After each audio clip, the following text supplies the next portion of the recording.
नमस्कार, मैं हूं शिशिर और आप देख रहे हैं खबर हिंदुस्तान। तो चलिए नज़र डालते हैं अब तक की खास खबरों पर। एमएसपी पर फसल बिक्री के लिए मध्य प्रदेश में आज से शुरू हुआ पंजीकरण। देश में किसानों की आय बढ़ाने और उनकी बदहाली को दूर करने के लिए केंद्र सरकार सभी जरूरी कदम उठा रही है। इसी सिलसिले में मध्य प्रदेश में आज से समर्थन मूल्य पर गेहूँ, चना, मसूर, सरसों की फसल खरीद के लिए पंजीकरण प्रक्रिया शुरू की जा रही है। मध्य प्रदेश के मुख्यमंत्री शिवराज सिंह चौहान ने प्रदेश के सभी किसानों से आग्रह किया है कि वे अपने नज़दीकी पंजीकरण केंद्र पर जाकर पंजीकरण अवश्य कराएं और अपनी फसल की बिक्री पर समर्थन मूल्य का लाभ प्राप्त करें। साथ ही मुख्यमंत्री ने कोरोना महामारी को ध्यान में रखते हुए किसानों से सोशल डिस्टेंसिंग और मास्क लगाने की भी अपील की है। 32 इंच के 2 पराठे खाने वाले को 1 लाख का इनाम और जिंदगी भर फ्री खाना। दिल्ली की मशहूर पराठों की गली के बारे में तो आपने सुना ही होगा, स्वाद भी चखा होगा, लेकिन क्या आपको पता है कि दुनिया का सबसे बड़ा 32 इंच का पराठा जयपुर में मिलता है। यही नहीं, यहाँ पर पराठा खाने वालों के लिए चैलेंज भी रखा गया है। एक साथ 32 इंच के 2 पराठे कोई खाकर दिखाए तो रेस्टोरेंट मालिक उसे 1 लाख रुपए नगद और जिंदगी भर फ्री खाने की सुविधा देगा। कश्मीर, नोएडा और उत्तर भारत के अन्य हिस्सों में महसूस किए गए भूकंप के झटके। कश्मीर, नोएडा और अन्य इलाकों में शनिवार सुबह 9:45 बजे भूकंप के झटके महसूस किए गए हैं, जिसमें जान माल का कोई नुकसान नहीं हुआ। दिल्ली एनसीआर में लोगों को करीब 15-20 सेकंड तक धरती में कंपन महसूस हुआ। जम्मू कश्मीर में भूकंप के काफ़ी तेज झटके महसूस किए गए हैं। रिएक्टर स्केल पर इसकी तीव्रता 6 मापी गई है। भूकंप का केंद्र अफगानिस्तान के हिंदू कुश में था। बॉलीवुड स्टार अभिषेक बच्चन का आज जन्मदिन। बॉलीवुड के महानायक अमिताभ बच्चन और जया बच्चन के सुपुत्र अभिषेक बच्चन का आज जन्मदिन है। अभिषेक बच्चन ने अपने कैरियर की शुरुआत 2000 में आई बार ड्रामा फिल्म रिफ्यूजी में करीना कपूर खान के साथ की थी।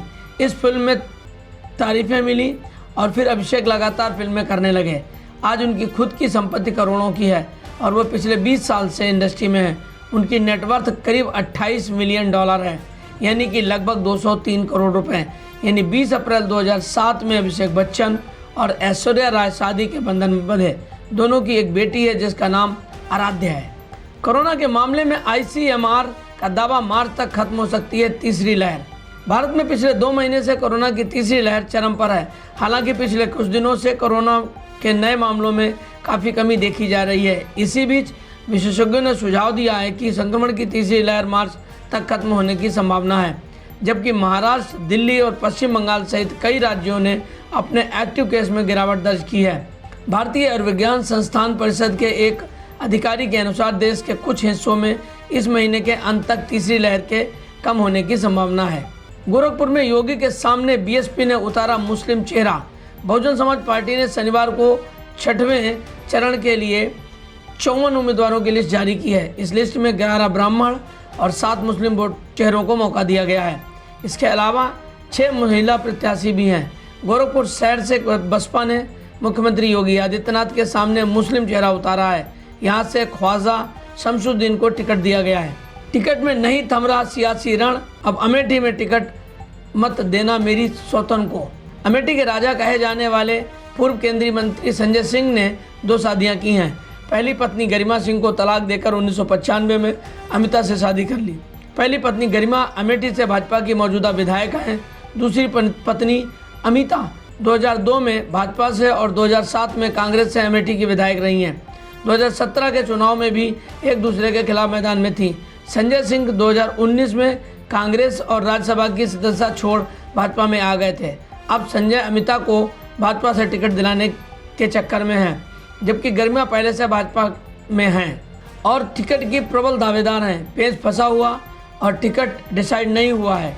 यहाँ भाजपा कांग्रेस दोनों ने अपना प्रत्याशी घोषित नहीं किया है। मुंबई सीरियल ब्लास्ट में शामिल आतंकी अबू बकर UAE में गिरफ्तार। 1993 में मुंबई के 12 अलग अलग जगहों पर धमाके हुए थे, जिसमें 257 लोग मारे गए थे और करीब 713 लोग घायल हुए थे। सीरियल ब्लास्ट में करीब 27 करोड़ रुपए की संपत्ति का नुकसान पहुंचा था। भारतीय जांच एजेंसी ने 1993 मुंबई ब्लास्ट के मोस्ट वांटेड आतंकी अबू बकर को UAE से गिरफ्तार कर बड़ी सफलता हासिल की है। यह गिरफ्तारी UAE की एजेंसियों के सहयोग से की गई है। अबू बकर को अंडरवर्ल्ड डॉन दाऊद इब्राहिम का करीबी माना जाता है।